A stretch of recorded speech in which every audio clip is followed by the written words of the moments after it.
Egaa akkuma beekamu jijjiirraa maallaqaa karaa itoo blackmarket.com yookaan gabaa gurraacha yookaan awwaalaa isa jedhamuun guyyoota hundayyuu biyyoota 20 qabadhee dhufa. Akkasumas guyyaa har'aarree biyyoota 20 qabadhee dhufee jira jechuudha. Akkasumas guyyaa har'aa karaa baankiitiin baankota keessa immoo karaa baankii Hawaashiin biyyoota 6 qabadhee dhufee jira jechuudha. Guyyaa kale immoo karaa baankii daldala Itoophiyaatiin qabadhee dhufe.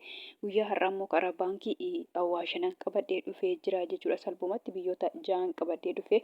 Akkasuma immoo karaa itoo blackmarket.com yookaan gabaa gurraachaan immoo biyyoota 20 qabadhee dhufee jira jechuudha. Hordoftoota kabajamtoota maamiloota koo nagaan waaqayyoo sin dagannee nagaan waaqayyoo manaa fi kallattii jirtanitti isiniif haa ta'u. Warroon mana kanaaf haaraa taatan noora manni kun mana keessanii chaanala kana subscribe share like gochuun gara maatii keenyatti dabalamaa isiniin jenna. Warroon mana kanaaf immoo maatii taatan share like gochuun viidiyoo keenya hanganumatti dhageeffadhaa isiniin jenna. Maaliif viidiyoon koo daqiiqaa gabaabduudha waan taateef. Akkasumas illee warroon Itoophiyaadhaan haala karaa Itoophiyaatti birrii ergatan jechuudha. Biyyoota 20 kana keessa jiraatanii birrii gara Itoophiyaatti ergatanii baruun hin danda'ama jechuudha. Birrii hamma qabatanii birrii biyya fakkeenya biyyoota 20 qabadhee dhufee biyyoota 20 kana keessa biyya jiran sanaan baay'ifatanii argachuun hin danda'ama jechuudha. Gabaabumatti guyyaa har'aa immoo akkuma beekamu kanan qabadhee dhufee kanneen akka Ameerikaan doolaarii, Kanadaan doolaarii, Awustiraaliyaan doolaarii, Oomaan rihaala, Duubaay dirhama, Saawud Arabiyaa riyaala, Kuweet dinaara, paawundi sterlingii, yuuroo, turkii liiree, Ijipshaan paawundii, Yemen rihaala fi kan kana fakkaatan qabadhee dhufee jira jechuudha. Akkasumas immoo karaa baankiitiin baankii Hawaash kanneen akka Ameerikaan doolaarii, Kanadaan doolaarii, Duubaay dirhama, Saawud Arabiyaa riyaala, paawundi sterlingii, yuuroo fi kan kana fakkaatan qabadhee dhufee jira jechuudha.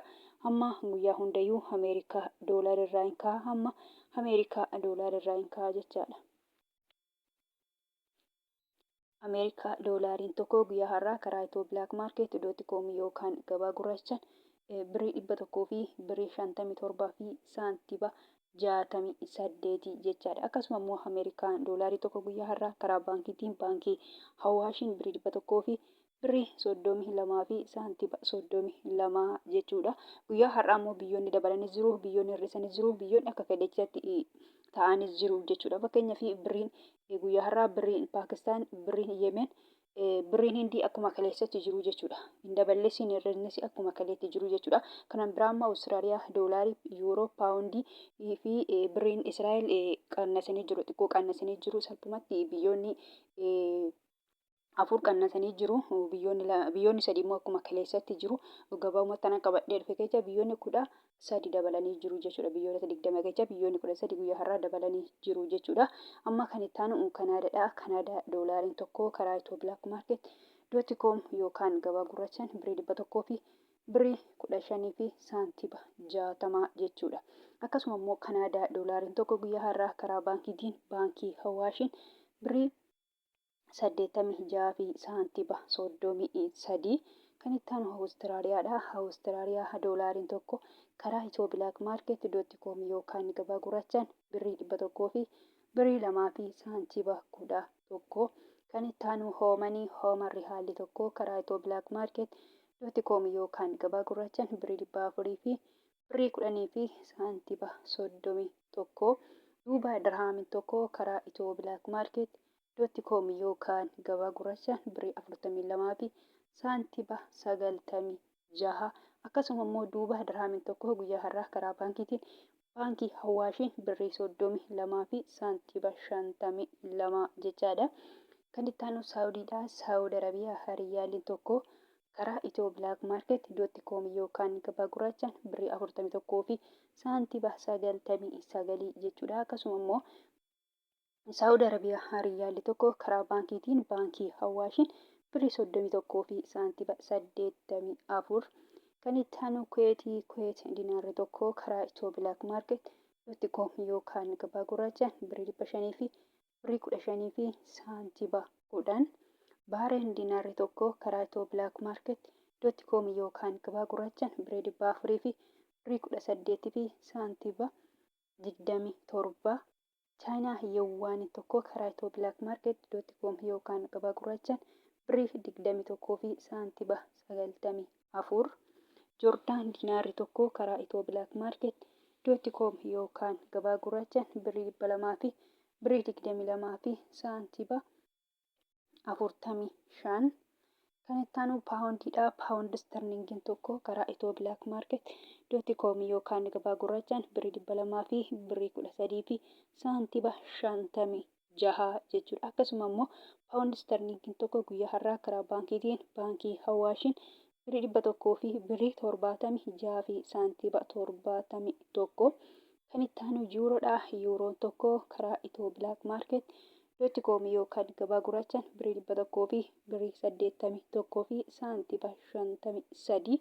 Akkasuma immoo yuuroon tokko karaa baankiitiin baankii Hawaashiin birrii 100 fi birrii 50 fi saantiba 31. Kan itti aanu kuronnaadha. Kuronnaan tokko karaa Itoo Black Market .com yookaan gabaa gurraachaan birrii 16 fi saantiba 52.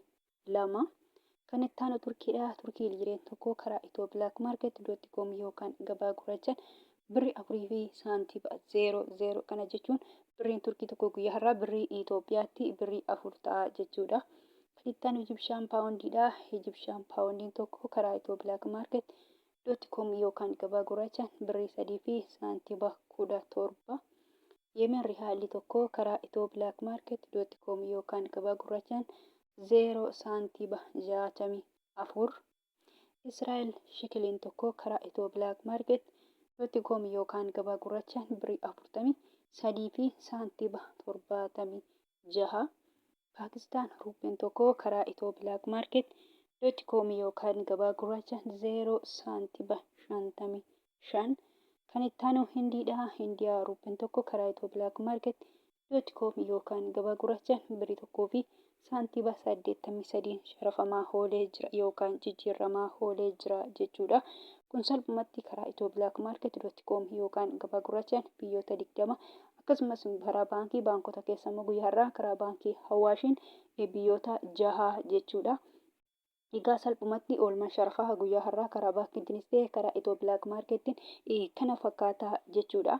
Kan biraa immoo kanan jechuu barbaadu jechuudha. Warroonni Joordaanii fi Beerut jirtan jechaadha. Joordaanii fi Beerut fakkeenyaaf birriin biyya Joordaanii diinaara jedhama jechuudha. Keessattuu warroonni mana madaabii jirtan diinaara biyya sanii miti kan fudhatanii doolaariidha jechuudha. Akkasumas Beerut yookaan Libneen irree warroonni keessattuu isinillee warroonni mana madaabii jirtan birrii biyya sanii miti jechuudha. Paawundii biyya sanii miti jechuudha. Birriin Beerut yookaan Libneen paawundii jedhama. Paawundiin biyya sanii immoo baay'ee xiqqoodha. Paawundiin illee baay'eetu jira akkuma doolaarii. Paawundii kan Beerut immoo baay'ee xiqqoodha. Birrii Itoophiyaatii gadi jechuudha. Akka birrii Paakistaan akka birrii Yemen baay'ee xiqqoodha jechaadha. Birriin Paakistaan illee birrii tokkicha Itoophiyaa hin ta'u birriin biyya sana. Akkasuma birrii Yemen birrii tokkicha Itoophiyaa hin guutu jechuudha. Xiqqoodha. Kanaafuu birriin Beerut illee akkasuma jechuudha. Paawundiin Beerut illee baay'ee xiqqoodha. Kanaafuu isinillee birrii biyya sanii osoo hin taane doolaarii fudhattu jechuudha. Doolaaronni immoo baay'ee jiran doolaara 3 maqaa dha'ee jechaadha. Asirratti Ameerikaa doolaarii jedhee, Kanaadaa doolaarii jedhee, Awustiraaliyaa doolaarii jedhee jechuudha. Isa keessa isin kan fudhattanii Ameerikaa doolaarii ta'a jechuudha. Doolaaronni immoo baay'eetu jiru. Isa keessa garuu salphumatti warroonni Joordaanii fi Beerut keessattuu mana madaabii jirtan jechaadha. Ameerikaa doolaarii fudhattu jechaadha. Fakkeenyaaf guyyaa har'aa karaa Itoo Black Market yookaan gabaa gurraachaa yoo ergatan jechaadha. Warroonni Joordaanii Beerut mana madaabii jirtan jechaadha. Birrii 100 fi birrii 57 fi saantiba 68 herreeggattu yookaan assaabbattu malee birrii biyya sanaa hin ta'u jechuudha. Akkasuma immoo guyyaa har'aa karaa baankota keessa immoo baankii Hawaashii yoo ergatan jechaadha. Warroonni Joordaanii fi Beerut mana madaabii jirtan jechaadha. Birrii 100 fi birrii 32 fi saantiba 32 herreeggattu yookaan assaabbattu malee salphumatti birrii biyya sanaa hin ta'u jechuudha. Akkuma jedhe warroonni Joordaan jirtan diinaara fudhattanii akkasuma immoo mana madaabii jechaadha. Diinaara fudhattanii akkasuma immoo Beerut yookaan Libneen paawundii biyya sanaa miti jechuudha. Paawundiin biyya sanaa akkuma jedhe xiqqoodha jechuudha. Xiqqoo sila taateef isinillee doolaarii fudhattu jechuudha. Kan biraa immoo kana jechuu barbaadu Joordaanuma ta'ee jechaadha. Keessa warroonni ala jirtanii jechuudha. Mana madaabiitiin ala kan jirtan maal fudhachuu diinaara fudhachuu maltu isaan beeku. Maaliif isa kanan beeku kan warra madaabii jiran dhugumaa walii galteen ejensoota kan biyya Itoophiyaa fi kan Joordaanii doolaariidha. Dhugumaa namoota doolaara fudhatan naannoo dabalatee beeka jechuudha. Hunduu doolaara fudhatu warroonni mana madaabii jiran jechaadha Joordaan keessatti. Gini garuu haala kan jirtan diinaara fudhachuu maltu. Isa hanin beeku isin immoo diinaara fudhatan jechaadha. diinaara isaan maqaa dheen herreegatu jechuudha. Fakkeenyaaf diinaarichi meeqa ta'a guyyaa har'aa diinaari Joordaanii tokko birii 200 fi birii 22 fi saantiima 45 herreegatu yookaan assaabbattu jechaadha. Isin immoo yoo warroon ala jirtan jechaadha. Garuu beekamaan jechuudha. Warroon mana madaabii jiran doolaarii fudhatu. Doolaarii keessammoo Ameerikaa doolaarii fudhatu jechaadha.